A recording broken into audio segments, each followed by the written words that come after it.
గోల్కొండ మండలం జోగంపేట జిల్లా ఉన్నత పాఠశాలలో ప్రధానోపాధ్యాయులు బి సరోజిని ఆధ్వర్యంలో శనివారం మెగా పేరెంట్స్ మీటింగ్ సందర్భంగా విద్యార్థుల తల్లిదండ్రులతో ఆత్మీయ సమావేశం నిర్వహించారు. ఈ సందర్భంగా ముందుగా ఆయా క్లాస్ టీచర్లతో విద్యార్థుల తల్లిదండ్రులు పిల్లల చదువు యొక్క స్థితిని అడిగి తెలుసుకున్నారు. అలాగే తల్లిదండ్రులకు రంగవల్లీల పోటీలు, తాడు వంటి ఆట పోటీలు నిర్వహించారు. ఈ సందర్భంగా మాజీ ఎంపీపీ అడిగర్ల అప్పలనాయుడు మాట్లాడుతూ విద్యార్థులను బడి నుండి ఇంటికి వచ్చాక ఎలా చదువుతున్నారో అడిగి తెలుసుకోవాల్సిన బాధ్యత తల్లిదండ్రులపై ఉందన్నారు. ఈ కార్యక్రమంలో లాలం స్వామినాయుడు, ఉపాధ్యాయులు B Subbarao, MP Srinivasarao, R Srinivasarao, M Bhanuchandran, వ్యాయామ ఉపాధ్యాయులు B Lovaraju, K Satyanarayana, B Apparao, K Sankarrao, U Nagaraju, Ravindrababu, Baburao, Ambika, Ushaprabha, Mahalakshmi, Devi, Rajeshwari, Chaitanya, Chiranjeevi, Ramesh, Ravi మరియు ఎన్ఎంసీ సభ్యులు, తల్లిదండ్రులు మరియు విద్యార్థులు పాల్గొన్నారు.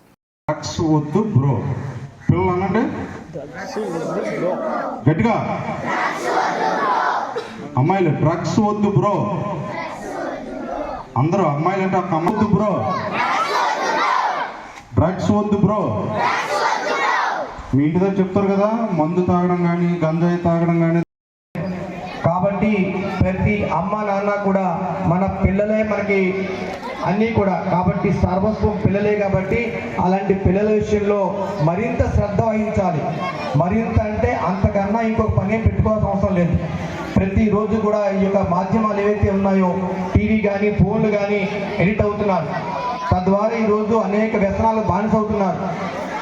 ఈ వయసులో మనం వాళ్ళని తీర్చిదిద్దకపోతే ఏ వయసులో కూడా మనం వారిని చేయలేము.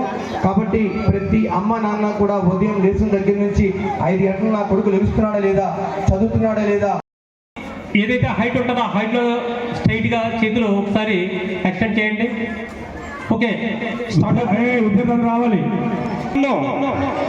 ప్రతిరోజు క్రమం తప్పకుండా పాఠశాలకు పంపుతానని, ఎలాంటి ఆటంకం కలగకుండా సహకరిస్తానని, బయట పిల్లలు లేని గ్రామంగా తీర్చిదిద్దడానికి తోడ్పాటు అందిస్తానని, ఉపాధ్యాయులకు సహకరిస్తానని, పాఠశాలకు పిల్లల బంగారు భవిత కోసం వారి విద్యా ప్రమాణాలను మెరుగుపరచడంతో శారీరక మానసిక నైతిక వికాసానికి కృషి చేస్తానని, బాల్య వివాహాలని కోసం పూర్తిగా సహకరిస్తూ నవ సమాజ నిర్మాణం కోసం నా వంతు కృషి చేస్తానని మనస్ఫూర్తిగా బాగోగుల కోసం మాత్రమే పాటుపడుతుంది. నాకు ఇప్పటికీ గుర్తుంది, మా సైన్స్ మాస్టర్ లక్ష్మీనారాయణ గారు టేబుల్ మీద చేయి పెట్టి మండలమే కొట్టేవారు. నేను జడ్పీ స్కూల్ మందరాడ అంటే దుంపలపడి అంటారు చూడండి, ఇప్పుడు బిల్డింగ్స్ ఉన్నాయి. సేమ్ ఇదే చెట్ల కింద బోర్డు పెట్టి టీచర్ చెప్పేవారు. 180 మంది ఒక క్లాసు, 10th క్లాస్. మేము తోలు తీసేవారు. మా తల్లిదండ్రులు ఎప్పుడు కూడా ఏమైనా వాళ్ళు, మేము వెళ్ళి టీచర్ కొట్టే లక్కల మేస్టర్ ఉండేవారు, శ్రీరామ్ ఆయన కొట్టేవాడు. మళ్ళీ మమ్మల్ని తీసుకొచ్చి కావాలంటే 2 తన్నండి కానీ మా వాడిని చేయొద్దనేవారు. అంటే నేను అలా చేయొద్దని అనట్లేదు, అంత విశ్వాసం ఉంచాలి మనం టీచర్ల మీద.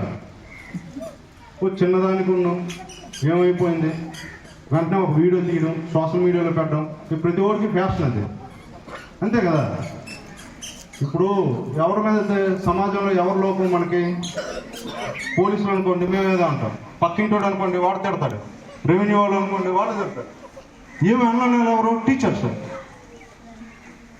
పాపం వాళ్ళు ఏదన్నా అలా కామ్గా పాఠాలు చెప్పుకుంటూ వెళ్ళిపోతుంటారు. మనకు వాళ్ళే, నేను ఎక్కడని చెప్పట్లేదు, మన ఏపీఆర్లో మనకి ఇష్యూ జరిగింది ఏమండి, మన మీడియా వాళ్ళకి కూడా తెలుసు ఆ విషయం. ఇంకా రెండోది ఏంటంటే సైబర్ క్రైమ్, సైబర్ ఫ్రాడ్స్.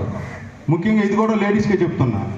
అమ్మ మీకు లోన్ వస్తుంది, ఫోన్ చేస్తాడు వాడు, ముందుగా 5,000 కట్టండి అంటారు. మనం ఏం చేస్తాం, అమ్మలక్కలు 5,000 కదా, ₹1,00,000 వస్తుందని ముందు కట్టేస్తాం. లేదు మరొక దీనిలో కొద్దిగా బ్యాంకు తేడాలు ఉన్నాయి, మరొక 5,000 వేస్తాం. తర్వాత వాడు ఏం చేస్తాడు తెలివిగా, మీది లోను కెపాసిటీ పెరిగింది 2 లక్షలు వస్తుంది అంటే మరొక 10,000 వేస్తాం. అప్పుడేంటి, బ్యాంకులో కొన్ని వెసులుబాట్లు ఉన్నాయమ్మా, కొన్ని విధాలుగా అవ్వదు, మీకు ఒక కాల్ వస్తుంది, మీ అకౌంట్ నెంబర్ చెప్పండి అంటారు. మనం వెంటనే ఏం చేస్తాం, అకౌంట్ నెంబర్ చెప్తాం. ఇప్పుడు పాస్వర్డ్ వస్తుంది చూడండి అంటారు. ఆ పాస్వర్డ్ చెప్పేస్తాం. వాడు ఏం చేస్తాడు, ఈ 30,000 మన అకౌంట్లో ఉన్న మిగతా సొమ్ము మొత్తం తీసుకుపోతాడు. తర్వాత ఏమంటారు, లోబోదీపో అనుకొని అక్కడికి ఇక్కడికి పోలీస్ స్టేషన్కి అంతలోగా అంతా జరగవలసిన పుణ్యకార్యం అంతా జరిగిపోతుంది. మన అకౌంట్ అంతా క్లోజ్ అయిపోతుంది. అందువల్ల మిమ్మల్ని ఎవరు పాస్వర్డ్ కానీ అకౌంట్ నెంబర్ కానీ మీ ఆధార్ కానీ ఎవడు అడిగినా ఇవ్వద్దు. ఇంకోటి ఏంటంటే పోలీస్ స్టేషన్ నుంచి ఇప్పుడు ఈ క్రైమ్ ఎక్కువైంది. మన నర్సీపట్నంలో 40 లక్షలు ఫ్రాడ్. పోలీస్ స్టేషన్ మేము మాట్లాడుకున్నాం, మీ ల్యాండ్ గ్రాబింగ్ మీరు చేశారంటాడు. లేకపోతే మీ కొడుకు గంజా కేసులో ఇరుక్కున్నాడు 30,000 అయ్యింది అంటాడు. ఎవడో ముంబై పోలీసులు మీకు ఎందుకంటే ఫోన్ చేస్తాడు? మనం అది అర్థం చేసుకోవాలి కదా. అర్థం చేసుకో. డబ్బులు మన గుండు బాస్ అంటాడు, డబ్బులు ఊరకనే రావాలి. లలిత జోళ్ళు అంటారు కదా, అలాగా మనకి డబ్బులు ఊరకనే వస్తాయా? చిన్న అవగాహన. మన ఇక్కడే మొన్న జోగంపేట ఆటో డ్రైవర్ కుర్రాడు, మీకు తెలిసే ఉంటాడు, జుట్టులు పెట్టుకుని ఉంటాడు. మన ఆటో స్టాండ్కి వెళ్తే కుర్రాడు కనిపిస్తాడు. 30,000 లోన్ ఇస్తానంటే 30,000 ఇచ్చాడు. విడతల వారీగా అప్పు చేసి ఇచ్చాడు పాపం. ఆ 30,000 ఉంటే ఆడేందుకు లోన్ అడుగుతాడు? ఇప్పుడు స్టేట్ గవర్నమెంట్ మనకి కొత్తగా వచ్చినటువంటి పిల్లల తల్లిదండ్రులకు నా ఉదయపూర్వక నమస్కారం. పిల్లలకు నా దీవెనలు. ఈరోజు పూర్వం చదువుకోను విద్యార్థులకి ఏంటంటే మౌలిక వసతులు గురించి మనకందరికీ తెలిసిన విషయం. ఆ రోజుకి ఈ రోజుకి కూడా ఎందుకంటే యూనిఫామ్ వేసుకొని షూలు బ్యాగులు పట్టుకొని ఏంటంటే ప్రైవేట్ స్కూల్స్కి మొగ్గు చూపేవారు ఆ రోజు. బాబాయ్ రే ప్రభుత్వ స్కూల్లోనే చదివించుకుంటున్నారు. వాళ్ళకి ఏంటంటే చదువు అబ్బాలి అని అనుకున్నప్పుడు ఏంటంటే వాళ్ళకి మనసు బాధపడేది. ఈరోజు ఆ బాధ లేదు.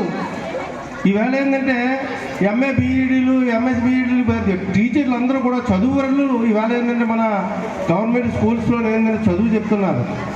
అలాగే నేను ప్రైవేట్ స్కూల్లో నేను చెప్పలేదు. మనం ఎక్కడ చదివినా ప్రభుత్వం ఇచ్చినటువంటి రాయితీలు మనకు అందుతున్నాయి. సక్రమంగా చదువుకోవాలి. ఒక ఉపాధ్యాయులే దీనికి బాధ్యత అనుకుంటే అది కరెక్ట్ కాదు. పిల్లవాడు వెళ్తున్నాడా లేదా మధ్యలో ఉండిపోతున్నాడా, స్కూల్ అయిపోయిన తర్వాత వెళ్ళే పిల్లలు చాలామంది ఉంటారు. అటువంటి అబ్జర్వ్ చేయవలసిన బాధ్యత ఇటు ఉపాధ్యాయులకు కానివ్వండి, అటు తల్లిదండ్రులకు కూడా బాధ్యత వహించాలని చెప్పేసి ఈరోజు ఆత్మీయ సమావేశం ఏర్పాటు చేశారు. అంటే అంటే ఏంటంటే ఒక కలయిక. అంటే ఇక్కడ ఏం జరుగుతుందో తెలుసుకోవాలి. ఇవాళ పిల్లలు కూడా పెడదాన్ని పడుతున్నారు. మొన్నే రీసెంట్గా నాకు తెలిసింది, హాస్టల్ సదుపాయం ఉంది. హాస్టల్లో పిల్లలు కొంతమంది ఏంటంటే గాంజాయికి ఏంటంటే అలవాటు పడిపోతున్నారు. అప్పుడు మత్తు పదార్థానికి అది తల్లిదండ్రులు హాస్టల్కి వచ్చి వాడు ఏం చేస్తున్నారో లేదా ఆ వార్డెన్లు అడిగి, ఆ పిల్లలు ఫ్రెండ్స్ని కూడా అడిగి, అమ్మో తప్పుతో పడుతున్నాడు సరిదిద్దుకోవాలనే ఆలోచన ఏంటంటే తల్లిదండ్రులు కూడా ఉండాలి. లేకపోతే కష్టం. ఇవాళ చాలా స్పీడ్గా ఉన్నారు పిల్లలు. అందుచేత మీరు అందరూ ఉపాధ్యాయులకి ఎంత ఉందో అదేవిధంగా నేను తల్లిదండ్రులు కూడా అదే ఉందని చెప్పి సందర్భంగా మీకు అందరికీ మనం చేసుకుంటాం. ఆలోచన చేయండి. చేతంటే ఏదో స్కూల్కే పంపించేస్తున్నాం, మన పని మనం చూసుకుంటున్నాం, చదివితే చదివాడు పోతే పోయాడు అనేది లేదు, పూర్వంలో లేదు. ఈవేళ ప్రతి ఒక్కరు కూడా 100% కూడా ఈవేళ విద్యను అభ్యసించాలనే ఆలోచనతో ప్రభుత్వం పనిచేస్తుంది. కాబట్టి తప్పనిసరిగా మీరు మేము అలాగే నేను ఉపాధ్యాయులు సమన్వయం చేసి ముందుకు వెళ్ళాలని చెప్పేసి ఈ సందర్భంలో మిమ్మల్ని అందరినీ కోరుకుంటూ, ఈవేళ హై స్కూల్ ఉంది. సుమారుగా 40 సంవత్సరాలు అయింది హై స్కూల్ వచ్చి. ఆ రోజుల్లో ఏంటంటే కమ్మలపాకలు కట్టి ఇక్కడ ఉన్నవాళ్ళు ఏంటంటే పెద్దలు కొంతమంది ఉన్నారు నాతో ఉన్నవాళ్ళు కట్టి ఆ వేళ ఏంటంటే హై స్కూల్ స్టార్ట్ చేసాం ఉమ్మడి రాష్ట్రంలో. మరి ఈ స్థాయి అంచెలుగా ఏంటంటే ఈవేళ ఈ హై స్కూల్ ఏంటంటే ఒక ఆదర్శ పాఠశాల తయారైందంటే దానికి కారణం ఏంటంటే ఇక్కడ ఉన్నటువంటి చేసి మీరందరూ కూడా ఏంటంటే మీ పిల్లల బాగోగుల గురించి మీరు శ్రద్ధ తీసుకోమని చెప్పి సందర్భంగా మనం చేసుకుంటూ ఈ అవకాశం ఇచ్చినటువంటి సెలవు తీసుకున్నాను. జై హింద్, జై జన్మభూమి.